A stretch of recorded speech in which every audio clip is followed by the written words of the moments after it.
Das Migros-Label aus der Region für die Region wünscht gute Unterhaltung bei SRF bei der Lüt.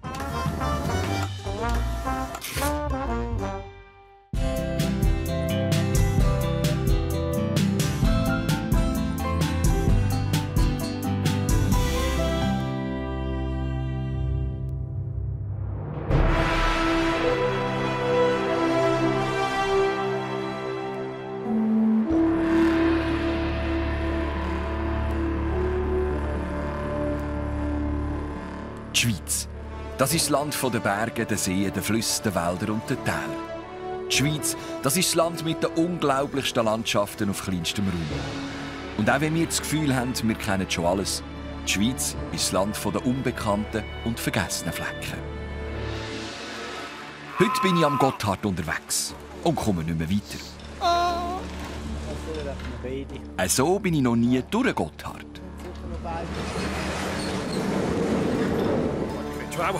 Und auch oben durch habe ich es noch nie so erlebt. Eine Premiere ist dann auch das Wandern mit den Geissen. Und mein Ziel ist die höchste Postautohaltestelle der Schweiz. Das ist SRF bei den Leuten. Wunderland.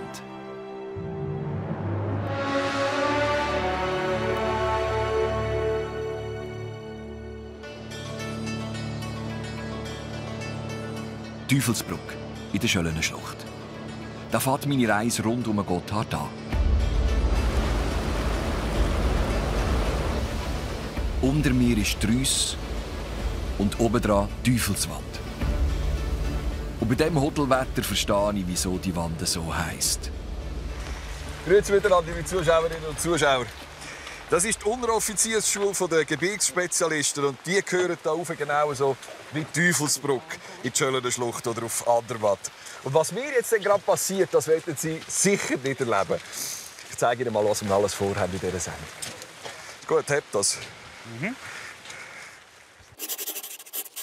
Der Gotthard, der liegt in der Zentralschweiz. Und schon seit dem Mittelalter ist das eine der wichtigsten Verbindungen vom Norden in Süden der Alpen. Rund um den Gotthard sind die Kantone Graubünden, Wallis, Uri und Tessin. Die Region geht von Altdorf im Urnerland bis auf Airolo im Tessin. An meinem ersten Tag bin ich bei den Gebirgsspezialisten der Schweizer Armee in der Schöllener Schlucht. Mit denen mache ich einen Abstecher in die Kaserne von Andermatt. Nachher ist Göschene Airolo angesagt. Aber zu Fuss im alten Gotthard-Bahntunnel, zusammen mit 2 Schieneninspekteuren. Teufelswand.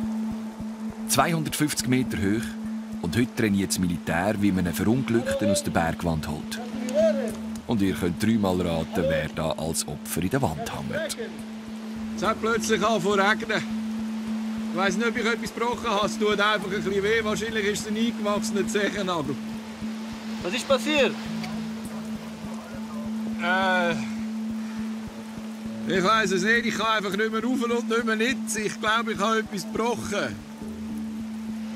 Ich mache eine Sicherheit und ich komme unten. Ja. Ich sichere dich Ja. und dann wir schauen. Gut. Bleib dir. Gut, ja, ich gehe nicht weg. Jetzt bin ich ja gespannt, wie ich da gerettet werde. Hartmann in Not. Noch ein bisschen üben und dann gibt es vielleicht mal einen Oscar. Ah! Ah! Ah! Okay, wir machen etwas. Und der gibt auch Antworten. Was sind jetzt das, Roger? Das sind jetzt Retter, die da kommen, in der Ausbildung. Jawohl, das sind die Unteroffiziere, die sind alle ausgebildet in der Rettung. Das ist jetzt der Erste, der runterkommt in die Wand schaut, was mit dem Patienten wirklich los ist. Er hat die Funkverbindung nach oben und tut sofort nach oben übermitteln, was das Problem ist, dass sie sich vorbereiten können. Ob man dich nur am Gestelltchen nach oben lassen oder ob sie ziehen oder mit einer Barre reinnehmen. Mit einer Unterschenkelfraktur werden sie ziemlich sicher jetzt mit einer Barre kommen. Er tut sich jetzt hier einrichten und tut nachher dich erst versorgen. Und tatsächlich sind meine Retter mit den Barren unterwegs. Es geht konzentriert, aber zum Glück trotzdem zügig, weil es ist kalt und es schüttet in Strömen. Okay.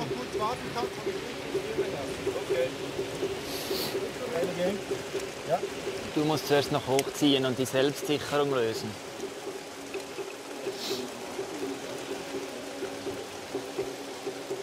Es ist also nicht unangenehm. Und man merkt gar nicht, dass wir da 150 Meter über der Schöllenschlucht hängen. Ich könnte mich zudecken und runterlassen. Ich bin parat.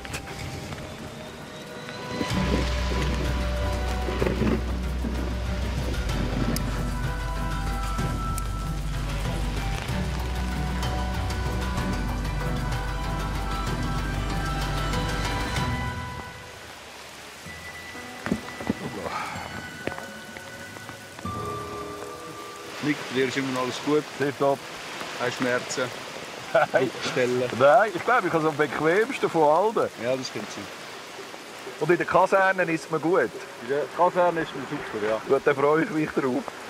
Freut mich auch, ja. Ich habe langsam das Gefühl, die Wannen füllen sich mit Wasser.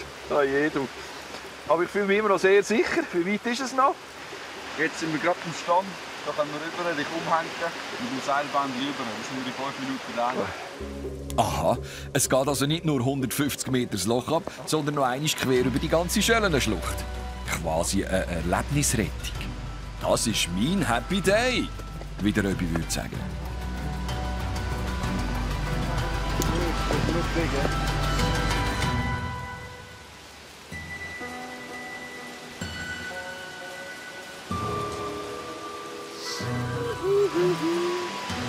Also ein bisschen schneller. Ich werde langsam ein bisschen unleidig. Es ist kalt und ich bin völlig durchnässt.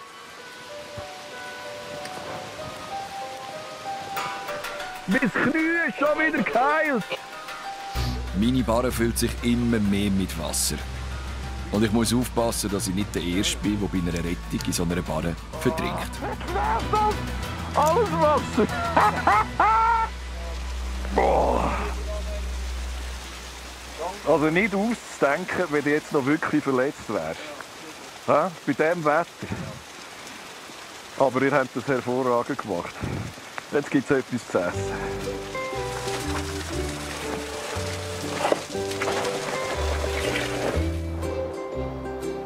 Und zum Aufwärmen und fürs Mittag gehen wir auf Andermatt. Es tut gut, nach dieser Zeit in der Teufelswand ein bisschen zu laufen. Die Kälte steckt mir noch in den Knochen und unser Ziel ist die Kaserne Altkirch.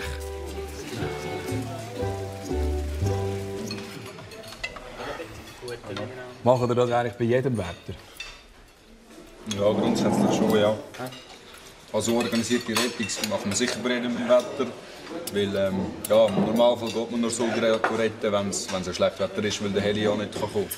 Und sag jetzt, Roger, ist das okay gewesen, so wie ich gerettet worden bin? Ja, es ist gut gegangen, es sind kleine Details, aber wichtig ist, dass die Sicherheit immer gewährleistet ist. Man kann immer verbessern, es gibt auch verschiedene Lesungen, aber das war tiptop. Ja. Wir haben es gestern das erste Mal gemacht, da hat es noch ein bisschen mehr geharzt und jetzt kommt da langsam ein Fluss drin. Irgendwann ja, ist so ein Bächli irgendwo zwischen den Schuhen und der Regenhose so richtig Viertelspalt. Also, ich wollte ja jetzt nicht jammern, aber es war auch für mich sehr anstrengend. Ich habe mir jetzt so gesehen, wie ein richtiges Bächli zur Bar ausgeflossen ist. Aber wir sind am Schluss nachher... ja, das meine ich. Ja. Es wäre natürlich auch im Alltag wäre es ein bisschen schneller gegangen, glaube ich. Ja. Oder? Ja. Hoffentlich, ja. Ja. Herzlichen Dank. Das ist also... Ich muss sagen, von all diesen Erlebnissen, die ich bis jetzt dürfen und können machen, würde ich sagen, ist das jetzt so auf der Liste von den All-Time-Favorites Platz 1 bis 3. Würde ich jetzt also mal sagen.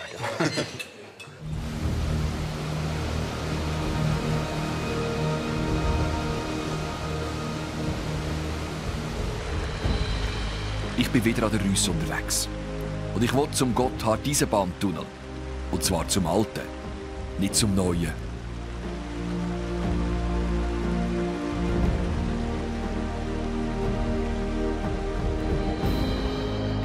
Ich bin auf dem Gottardo-Wanderweg. Richtung Göschene.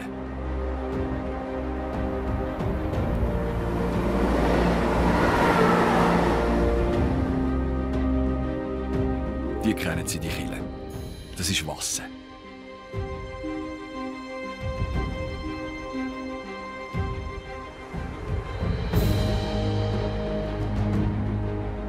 Voilà, Leglis. Killeli von Wasser, wo Generationen von Primarschülerinnen und Primarschülern, ich inklusive, dabei geholfen hat, das Prinzip der Kehrtunnel zu verstehen hier auf der Gotthard-Nordrampe. Das ist gleich Geschichte. Das Urner-Rüstal, das ist ein keibenenges Tal. Und das muss so viel Verkehr schlucken.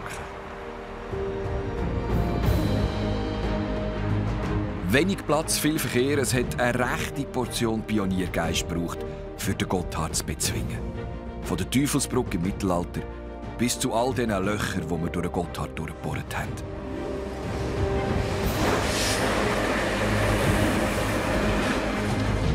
Seit 134 Jahren gibt es den alten Zugtunnel durch den Gotthard. Und damit auch den Bahnhof Göschenen als Tor in Süden. Und die zwei Männer die schauen im Tunnel zum Rechten. Es sind Schieneninspekteure von der SBB. Einmal pro Woche laufen die von Göschenen auf Airolo und checken die Gleise. Ich darf mit. Abgemacht haben wir beim Fahrdienstleiter. Der ist so etwas wie der Fluglotsen am Flughafen und schaut, dass die Züge aneinander vorbeikommen. Ja. Das ist das Ding bekommen, die Abweisung? Den Auftrag habe ich bekommen, ja. Ja. Den habe ich hier offen. Das war gerade ein Zug, der noch funktioniert hat, der durch den Gotthard kommt. So funktionieren alle Guten Morgen miteinander. Wer ist der Markus?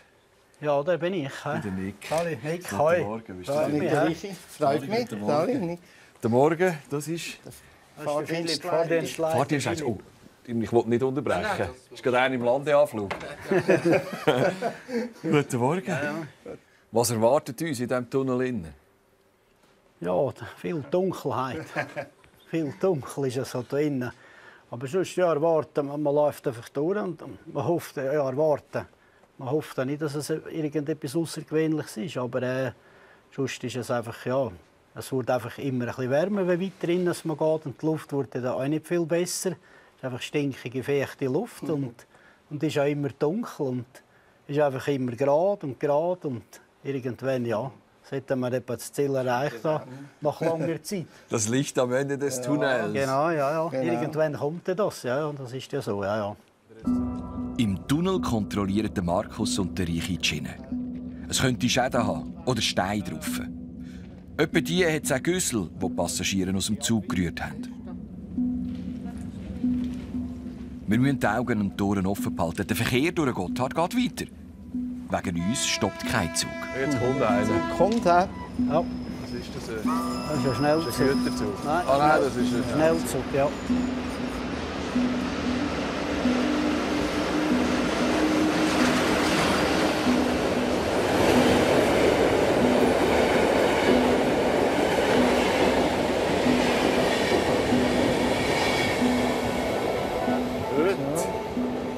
Wenn ein Zug kommt, dann läutet der Fahrdienstleiter uns sofort den Tunnel an. Gut. Und wenn wir nicht abnehmen würden, dann würde er jeden Zug stoppen.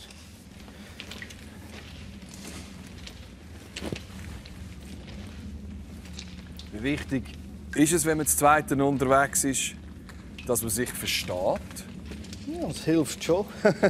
Ist dann nicht so langweilig. Wenn sich zwei dann nicht so mögen, ist dann nicht so lustig, die ganzen Kilometer.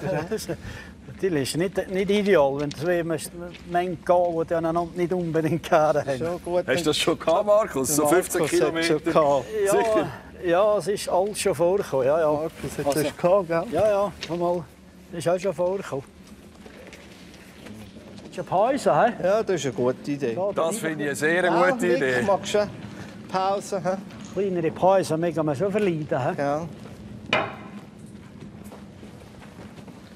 Wir mal runter abziehen. Was sie nicht spüren, ist, dass es da unglaublich typisch ist. Es ist sehr feucht und es ist von Meter zu Meter immer heißer geworden. Und das gefällt dem Markus. Weil, auch wenn es wieder Sommer wird und wenn es ein bisschen heißer wird und du weniger kannst anlegen, dann bist du nämlich in deinem zweiten Element, oder? Ja, ich weiß das nicht gerade. Was meinst du jetzt? Der Markus geht einmal pro Jahr unter die Leute und du gehst an die Street Parade. Ja, warum machst du das? Ja, aber wenn du da innen noch immer das Zweite bist, dann wahrscheinlich ein bisschen unter die Leute. Dann muss jetzt einfach... Nein, das ist natürlich, ja, es ist halt schon ein bisschen speziell, oder? Ich bin jetzt, ja, ein bisschen Einzelgänger nicht. Ich bin, eben, im Sommer bin ich auf der Alp. 5 Wochen, ja, da hat es auch etwas Touristen und dann fängst du auf die Serie. Also wieder richtig durchspinnen und abtänzen. Und, ja, das ist jetzt einfach ein Highlight für mich. Ich war eigentlich vor x Jahren und jetzt ist das natürlich, das ist jetzt einfach eingefahren, vom ersten Mal weg. Kannst du dich erinnern, als du das erste Mal durchgelaufen bist? Ich? Ja. Was war das für ein Erlebnis? Ja, das war ganz verrückt. Ja. Hat er mir alles gezeigt, hat mich da eingeführt und alles erklärt, wie, wo, was. Und vor allem eben, weil mein Urgroßvater ja mal da drinnen gearbeitet hat, als Mineur, was das bauen haben. Und da bin ich natürlich stolz, dass ich jetzt auch auf den Spuren von meinem Urgroßvater, von dem Emanuele Carletti, da rein. Das war schon ein schöner Moment. Wie bewertest du die Leistung, die 1882 da gemacht worden ist? Unglaublich. Aber das sagen andere Leute auch. Das sagen auch Ingenieure oder so, wo man mit ihnen redet. Die sagen, dass die Leistung, die gebrungen haben, die haben ja nicht lange gebaut. Die haben ja nur 10 Jahre, kann nicht einmal. Mit diesen einfachen Mitteln. Und die haben sich auch fast nicht verfehlt. Die sind praktisch von Airol und von Göschen her zusammengekommen. Die haben sich nicht verfehlt. Sind ihr auch so ein bisschen Champions League bei der SBB von denen, die so einen solchen Job machen, wenn man auf der Gotthardbergstrecke arbeiten darf? Ja, es gibt sicher gewisse Anerkennung in dem Sinne, mehr von den Leuten. Also, den Job machen wir eigentlich, wie jeder andere Job auch ist. Wir machen unsere Arbeit so gut wie es geht und so gewissenhaft wie es geht. Aber machen alle einen guten Job. Also von dem her sind wir jetzt nicht etwas Besonderes.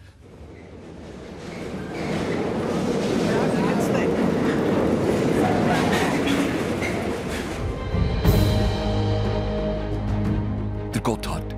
Man sagt ihm auch das Dach von Europa.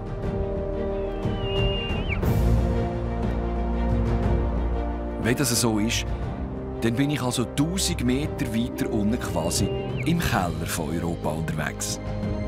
Für die 15 Kilometer von Göschenen auf Airolo brauchen der Markus und der Richi normalerweise 6 Stunden. Mit mir geht es ein bisschen länger. Ja! Das ist kein Witz, es gibt ein Licht am Ende des Tunnels. Ja, tatsächlich. Richi, Markus, es war mir eine grosse Ehre, als Nicht-Streckenwärter mit euch hier mitzukommen. Herzlichen Dank. Und weißt, ja, vielleicht, wenn jetzt nicht mehr so viel Betrieb ist, komme ich dann gerne wieder zurück. Ich würde es vielleicht gerne schon reservieren für meinen 50. Wenn ich da innen eine Party machen könnte. Das wäre vielleicht möglich. Ich gebe euch noch Kleider und dann gehe ich weiter. Macht's gut. Gut, ja, mach's auch gut. Gell? Danke vielmals. Dir auch alles Gute. He?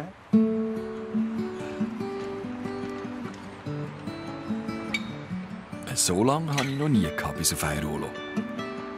Das war einmal ein erster Tag, ein Abenteuer.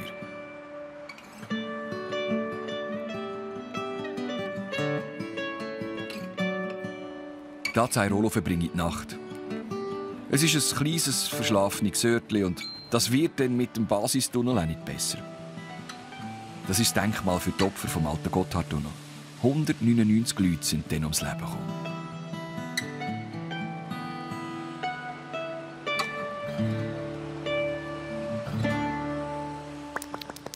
An meinem zweiten Tag geht es zurück in Kanton Uri. Nicht durch den Tunnel, sondern über den Gotthardpass. Im Urscherental treffe ich mich zu Realp mit 2 Frauen, die mit Geissen wandern. Die Nacht verbringe ich auf der Siedelenhütte oberhalb vom Furka-Pass. Von dort wollte ich dann zusammen mit dem Extrembergsteiger und Bergführer Dani Arnold den Hannibal in Angriff nehmen. Das ist eine Felssäule auf 2882 Meter über Meer und dort oben drauf haben ein paar glatte Scheiben eine Postautohaltestelle installiert.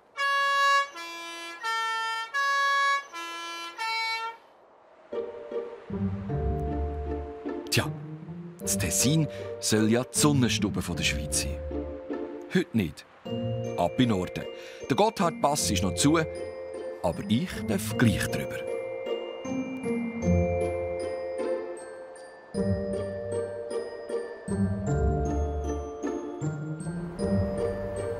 Der hinter dem Steuer ist der Werner Knoss. Er ist der Boss vom Pass. Er sagt, wenn die Strasse über den Gotthard aufgeht nach dem Winter.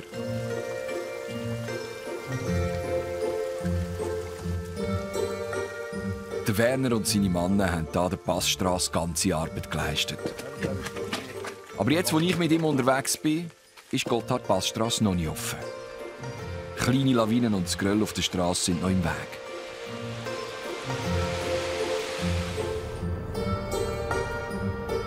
Das ist das da.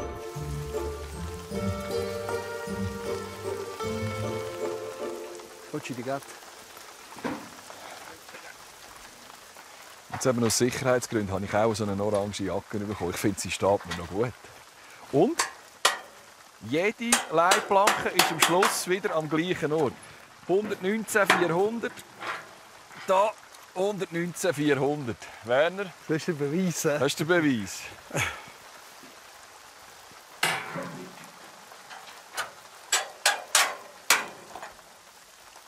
Du, was würde passieren, wenn du die Leitplanken nicht abmontieren würdest? Ja gut, ich würde von der Lawine und vom Schneedruck weg sein, oder von der Lawine redet es ab und vom Schneedruck trägt es zusammen. Wir haben im Pass oben habe ich probiert, das Teilstück zu stehen. Und dann hat es da die Schraube und jetzt sind dort. Der hat Löcher in die Leitplanke gezerrt und auf dem Boden gelegen. Das ist schon verrückt, die Kraft der Natur. Ja, das ist verrückt, ja. Überlegst du manchmal, wie das war, wo man den Pass gebaut hat? Die alte Straße, Tremola. Das war ja eine Wahnsinnsleistung. Ja, aber ich denke manchmal, weißt, vor allem, was mich fasziniert, sind die Brücken, die sie gemacht haben. Einfach ein Stein am anderen, oder? Fast ohne Beton, ohne Leute. Das fasziniert mich am meisten.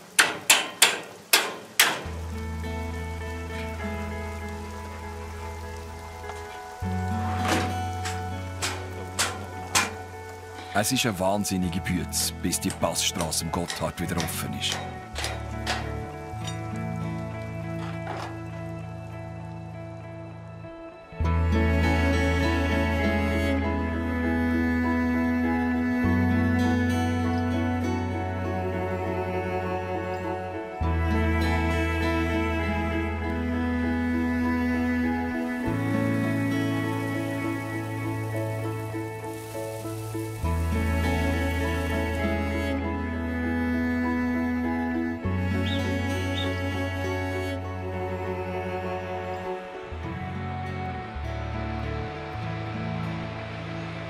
Ja, dem ganzen Pass, das ist jeden Tag etwas anderes.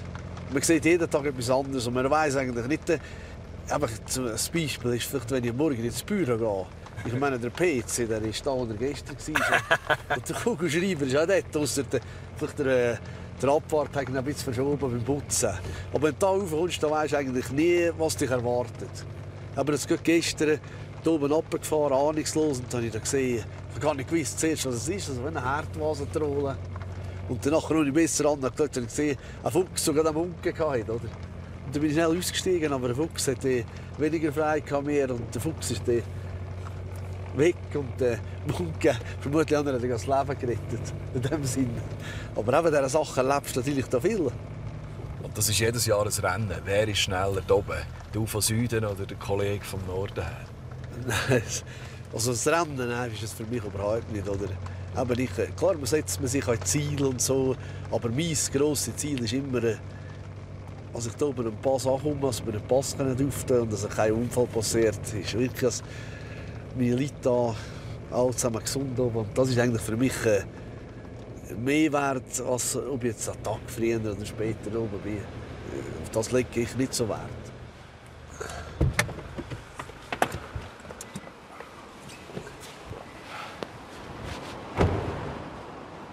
Puh, jetzt zieht's. Jetzt zieht's.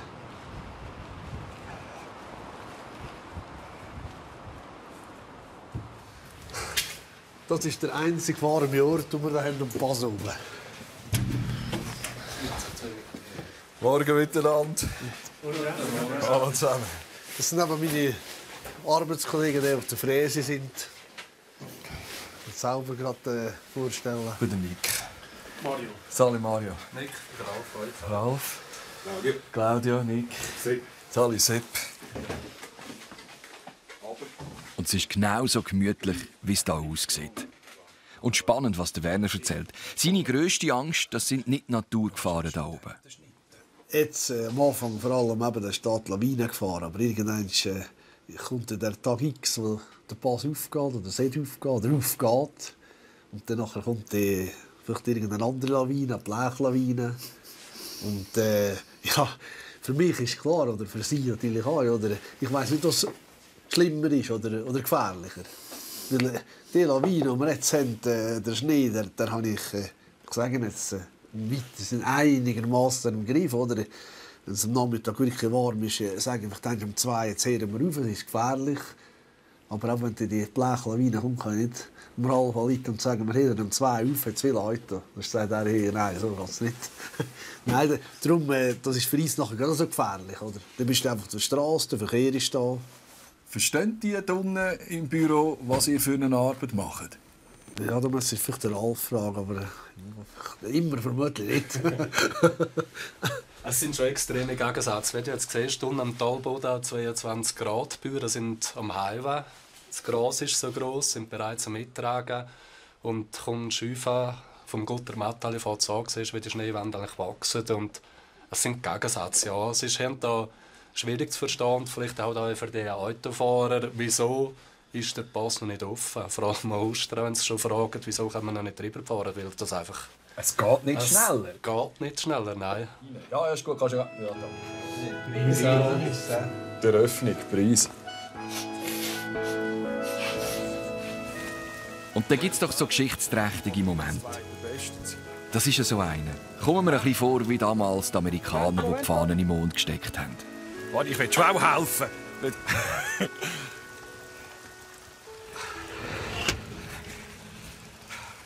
Hey, danke vielmals. Es war also eindrücklich. Und ich bin überzeugt, dass ich das nächste Mal, wenn ich über einen Gotthard oder über einen anderen Alpenpass fahre, das ein bisschen mit anderen Augen mache. Alles Gute. Oh. Hoffentlich verschwindet der Winter. Ja, ich hoffe es auch, aber irgendwann geht er schon weg. Ich gehe jetzt ins Tal.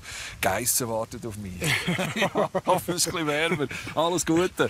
Ciao miteinander. Arrivederci, grazie. Mehr Informationen zur Sendung und auch einen Wettbewerb, das gibt es bei uns auf der Website.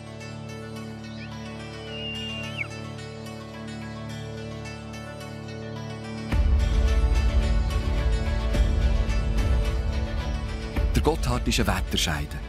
Und auf der Nordseite im Uscherental erwartet mich im Gegensatz zum Süden ganz eine andere Welt.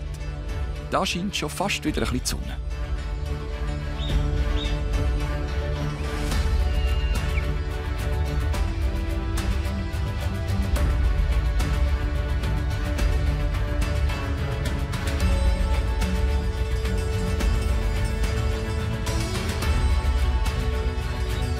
Am westlichen Ende des Uscherental liegt Realp. Und dort habe ich mit 2 Frauen abgemacht, die mit Geissen am Wandern sind. Tönt speziell, ist aber so. Komm, Berti, komm. Komm, geht's. Komm, Gusti, komm.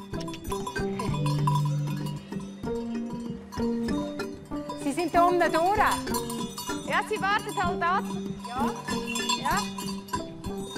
Die Priska Welti und Nadine Bless die müssen auf den Sack sein, für dass sie ihre Geissen beieinander behalten können. Da oben ist noch einer. Bobby. Bobby! Komm da.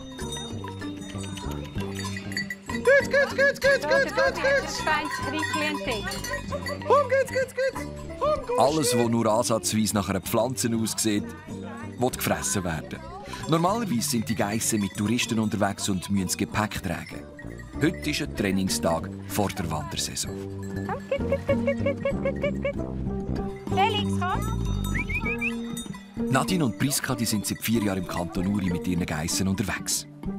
Die beiden kennen die Gegend hier in- und auswendig. Komm, geht's. Dabei ist Nadine eigentlich eine Zugereiste. Sie ist eine waschechte Zürcherin. Wo habt ihr euch eigentlich kennengelernt? Nadine, wo haben wir uns kennengelernt? Meint ihr auf der Alp, gell? Ich bin gesehen im Highway. Und dann bin ich mal bei jemandem Käse holen bei dir. Und dann, glaube ich, auf der Feeschau haben wir das erste Mal so ein bisschen miteinander geredet. Ja, ich weiss nicht mehr so genau, aber ja. Mal sind wir irgendwie auf das Geissen-Thema gekommen. Gell? Du hast ja früher immer Geissen gehabt. Ja, ich hatte auch noch, aber ich habe dir erzählt, dass ich jetzt nicht mehr will. Und wieso hast du Geissen aufgeben? Ja, es ist dann langsam ein bisschen viel geworden. Mit 3 Kindern und ein Haus und die Geissen. Und ich will, wenn ich Tieren habe, denen gerecht werden. Und dann habe ich gefunden, nein, alles geht nicht mehr. Kind kann ich nicht streichen, aber Geissen schon. Und dann hat Priska gefunden, wenn wir das miteinander machen, sollte doch das gehen. Ich fand, das ist eine gute Idee. Was kommen für Leute wandern? Mit dem Geissentrekking? Ja, da kommen wirklich ganz verschiedene Familien. Es kommen auch manchmal nur Erwachsene, die finden, ja, einfach einen Geiss näher kennenlernen und auch noch eins ein bisschen. Ja, was sind das 2 völlig verrückte Frauen, die das machen? Sind ihr das auch? Mama, wir sind schon ab und zu ein bisschen verrückt. Ja, vielleicht in gewissen Augen, aber ich finde es jetzt nicht. Ich finde das etwas Normales eigentlich. Vor allem es ist etwas, wo ja, meine Leidenschaft. Man muss achtsam sein mit diesen Tieren. Oder? Man kann nicht einfach so vor sich hinträumen. Man nimmt zwar die Natur wahr, aber man ist einfach da. Und sonst holen sie einem da an, indem sie irgendein Seich machen. Habt ihr von den Geissen vom Charakter her vielleicht auch gewisse Ähnlichkeiten? Also wir mit den Geissen zusammen? Ja. Ja, sind... Also eigenwillig würde ich schon sagen. Mal. Ja, wir haben schon unsere Ideen. Ja, und das ist ja schön, wenn man... Da sind ihr euch immer einig auch? Ja, wir sind recht gut einig. Ja, also. wir können einfach uns respektieren und so ein bisschen Kompromisse gehen. Haben wir jetzt kein Problem miteinander, was eigentlich ja, sehr wertvoll ist. Ja. Ist das ein grosses Business, das ihr hier habt? Nein. Wir kommen, sagen wir, so raus mit den Kosten, die wir haben für die Tiere, mit dem, was wir vielleicht verdienen an diesen Trekkings. Wir haben beide auch noch anderes nebendran und können nicht nur das machen und wollen dann nicht nur das. Also Kompliment, du hast dich in den letzten 13 Jahren dialektmässig im Kontinuum also recht gut angepasst, habe ich das Gefühl. Oder? Willst du unterschreiben, Priska? Ja, sie macht das gut. Was alles sagt. Ja. Ah, du hörst wahrscheinlich immer noch, dass sie Zürcherin ist. Ja, ich höre schon zwischendurch gewisse Wörter, die noch nicht ganz passen. Aber ja, das ist auch, darf auch so sein. Fühlst und denkst auf Urnerdeutsch mittlerweile? Ja, man kommt automatisch rein. Also ich komme so rein durch Kind. Als sie noch ganz klein waren, haben sie auch noch nicht gesagt. Und mittlerweile korrigieren sie mich. Und dann passe ich mich ein bisschen anpassen. Aber es gefällt mir, der Dialekt. Es gefällt mir ehrlich gesagt besser als Zürichdeutsch. Herzlichen Dank, dass ich ein paar Meter mitlaufen durfte. Mit euren Böcken. Ich gehe jetzt in die Siedelhütte rauf. Danke dir und schöne Wanderung. Macht's gut, danke. Schöne also, Zeit. Noch gute Zeit, gell? Tschüss, Nick. Ciao, Nick. Tschüss zusammen. Ciao, Geissen. Geht's. Ja, die kommen etwa mit so. Ja, wahrscheinlich.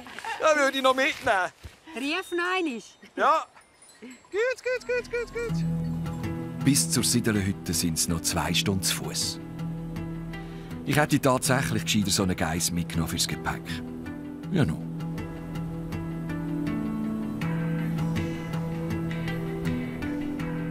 Und das ist der Hannibal, der links, mein Ziel vom Mond. Und auf dem Gipfel haben ein paar lustige Postautohaltestellen montiert.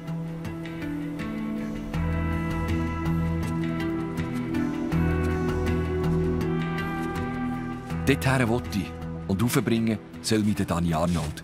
Er ist Extrembergsteiger. Dani! Ja, ich denke, das ist noch so. Soll ich Nick? Jetzt habe ich gedacht, ich schaffe es nicht. Ja, es zieht sich gleich noch, gell? Ja, und es zieht. Ich Ja, kann kalt komm, wir gehen verrückt. rein. Gerne, ja. An die Wärme. Es gibt keinen schöneren Moment als in dem Moment, wo du die Hütte siehst. Der Dani Arnold ist einer der weltbesten Kletterer. Er hat zum Beispiel die Eiger Nordwand in 2 Stunden und 28 Minuten gemacht. Der Hannibal mit seinem Bänkli ist für ihn ein Spaziergang. Bei mir löst die Kletterei eher gemischte Gefühle aus. Es tönt so, als wäre es morgen ziemlich kalt. Kannst du sagen oder definieren, wenn und wo das Extreme in dein Leben gekommen ist? Dass du nicht mehr einfach ein normaler Kletterer warst?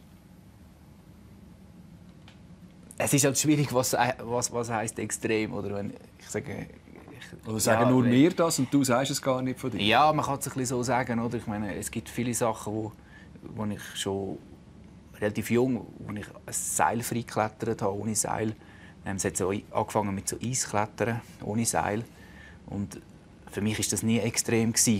Ja, ich kann schon verstehen. Also, ja, Fehler machen sollte schon nicht. Ja. Wie sieht es aus morgen mit mir, was mich anbelangt, an diesem Fels? Guten Mutes bin ich. Nein, schaffen wir den Hannibal. Du weißt Geschichte, ich bin vor 8 Jahren schon mal da gewesen, in Südalehütte. Und wir wollten dann den Hannibal auch machen. Und es hatte dummerweise so viel Nebel gehabt und der Fels war so verriesen, dass wir nichts machen konnten. Und jetzt, nach 8 Jahren, wäre es schon noch schön, wenn ich auf dem Bänkchen oben hocken könnte. Ich hoffe, dass wir halt mit dem Wetter ein bisschen Glück haben. Es ist nicht ganz so die perfekten Verhältnisse. Ich bin ja recht sicher, dass es ein bisschen kalte Hände wird geben. Aber wenn alles gut kommt, also, ja, ich bin guten Mutes, dass wir das schaffen wir schon. Du bist auf der einen Seite bist du Führer, Bergführer, du bist für die Gast verantwortlich und auf der anderen Seite hast du eine hoch egoistische, auf dich konzentrierte Sportart gewählt. Wie bringst du das zusammen? Also es ist jetzt auch ein bisschen eigennützig für morgen, also zum zu spüren, dass du mich auch dort rauf springen und nicht nur dich. Dich dort rauf zu bringen, das ist irgendwie eine Herausforderung für mich. Und zwar nicht irgendwie, sondern ich will es möglichst gut machen. Also dass es dir am einfachsten oder am komfortabelsten geht. Und dann ist das wie eine andere Herausforderung eigentlich. Obwohl es, ja, für mich, ich sollte den Mund schon einigermaßen locker dort kommen. Das ist für mich nicht die Schwierigkeit, aber halt, dass wir zusammen dort kommen, das ist so ein bisschen die Challenge, ja. Jetzt sollten wir langsam jemanden liegen. Ja, du hältst die Nase mal zum Fenster raus am Morgen früh. Das macht ein guter Bergführer. Kommt erst dann den Gast wecken, wenn es sich lohnt, aufzustehen. Das beste Wetter ist... Nein, wir starten morgen. Schon? Wir starten mit Pizzetten und wir schauen, was kommt. Ja? Danke, Dani. Ich freue mich. Auf morgen. Auf morgen. Merci.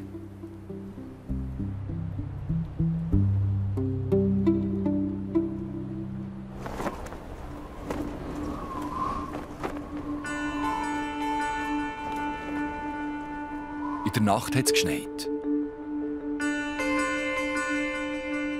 Und das sind denkbar schlechte Voraussetzungen, für auf einen Hannibal hochzuklettern. Im Hannibal müssen wir mit Kletterfinken klettern. Und ich weiss, wie kalt es wird mit Schneefall. Und jetzt ist -3 Grad mit Kletterfinken. Das ist eigentlich neidisch. Also irgendwie, ich habe das Gefühl... nein, ich glaube, wir gehen auf die andere Seite. Ich habe noch eine gute Idee, was wir machen könnten, was ich dir zeigen möchte. Und der grosse Vorteil ist, da können wir mit den schweren Schuhen klettern. Und dann schauen wir, dass wir dort raufkommen, oder? Ja. Oder genau.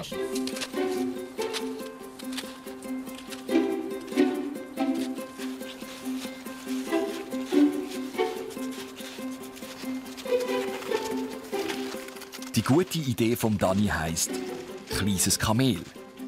Es ist der Spitz hier in der Mitte. Ja, wir haben Glück mit dem Wetter. Ja, ich habe das Gefühl, es sei nur noch... Da sehe ich schon blau. Cool. Kommt gut, kommt gut. Jawohl, geschafft. Felskontakt. Das Powderli. Also, die erste Etappe haben wir geschafft. Und los geht's jetzt ab aufs Kamel.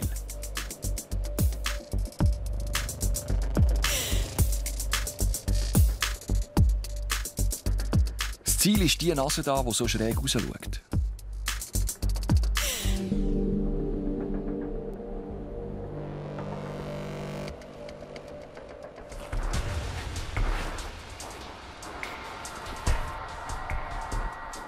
Oben kommt gerade ein guter Griff. Eben, der Dani ist einer der weltbesten Kletterer. Das kann man von mir nicht behaupten. Ich habe von den ersten Metern an zu kämpfen. Klettern kann ich eigentlich schon, ein bisschen. Aber mit diesen schweren Bergschuhen und den Händchen bei diesen Minustemperaturen, das ist eine neue Erfahrung. Jetzt kannst du auch auf das Knie dort. Sehr gut. Super. Bist du schon bei der Schuppe? Ich spüre meine Finger nicht. Was meinst du? Ich spüre meine Finger nicht mehr. Sicher? Nein. Ja, die werden dann schon wieder wärmer. Probieren mit. Es ist unvorstellbar, dass der Dani manchmal tagelang auf seinen Touren in so einer Wand hängt. Oder sogar drin übernachtet. Jetzt setzt du nachher magst du bei Glied die Schlingen rauf. Ich bin schon der Schlinge, ja. Aber... Oh, ruck! Hier sieht es besser aus. Ja, aber weißt du, das bringt es ja auch nicht, wenn du mich die ganze Zeit aufziehen musst, muss ich ehrlich sagen. Jawohl, geht ja. Ein bisschen weiter hinten kommt eine Kante, ja. Arnold. Jawohl. Mit Ach und Krach und dank der Hilfe von Dani schaffe ich es, die erste Etappe. Ich beißen und der Dani, der geht ab wie ein junger Steinbock auf den nächsten Stand. Nick? Ja? Ich bin ja schon wieder am Stand. Dani, komm noch mal.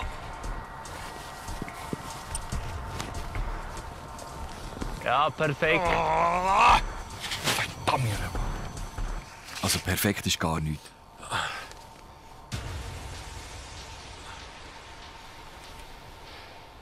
Ich glaube, das bringt nichts, Dani. Es bringt vermutlich nicht viel, gell? Es ist überall auf diesen Griff liegt Schnee und Eis. Und Ich muss vorfegen, das sind jetzt einfach etwa 2-3 Stufen zu schwierig für mich. ja, das ist kein Problem. Ich schlage vor, du lässt mich runter. Und dann gehen wir da irgendwo noch auf ein Böteli, wo man zu Fuß raufkommt. Würde ich Und sagen. essen ein bisschen Käse und ein Würstchen. Das ist eine gute Idee. Sicher? Kannst du damit leben? Ja, das ist doch eine gute Idee. Wir Du sind mal ein darfst- bisschen draussen, nicht? Gang alleine wieder mal zu gerecht. Das ist mir Wöhler. Man muss wissen, wenn die Grenze erreicht ist. Genau. Lass mich runter. Ich lade dich gerade ein bisschen ab. Gut. Ist ja gleich noch steiler, als man meint, hä?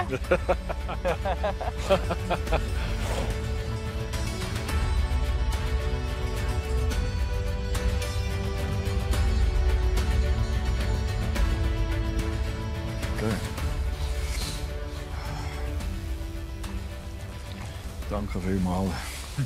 Merci. Dani, herzlichen Dank. Also, es ist zwar ein Gipfel, wo wir da sind, aber nicht der, den wir eigentlich geplant haben. Der wäre dort. Aber wenn ich ihn jetzt von hier anschaue, ich bin extrem froh, dass ich aufgegeben. Das hätte ich nicht geschafft. Wirklich nicht. Hä? Nein, der oberste Teil wäre sicher noch ein steiler geworden. Es ist immer noch, ich meine, es ist immer noch etwa 0 Grad, oder? Also es ist in dem Sinne jetzt schon nicht... Danke vielmals. Wir haben richtig entschieden, Dani. Danke vielmals, dass du mich aufgegeben hast. Wir geniessen es dann noch ein bisschen. Mit dieser feinen, selber gemachten Hirschwurst von Dani, seinem Vater. Und wir sehen uns nächsten Freitag wieder. Danke vielmals fürs Zuschauen. Schönen Abend. Tschüss. Ich hoffe, wir haben wirklich noch die Sonne. Nächste Woche ist der Nick im Gruyère vom weltberühmten Käse. Jetzt geht's weiter in Australien mit Doc und Teil 1 von der Serie Sven Furrer auf Abwägen. Sie sahen SRF bei der Lüt mit «Aus der Region für die Region», dem Mikrolabel für regionale Produkte.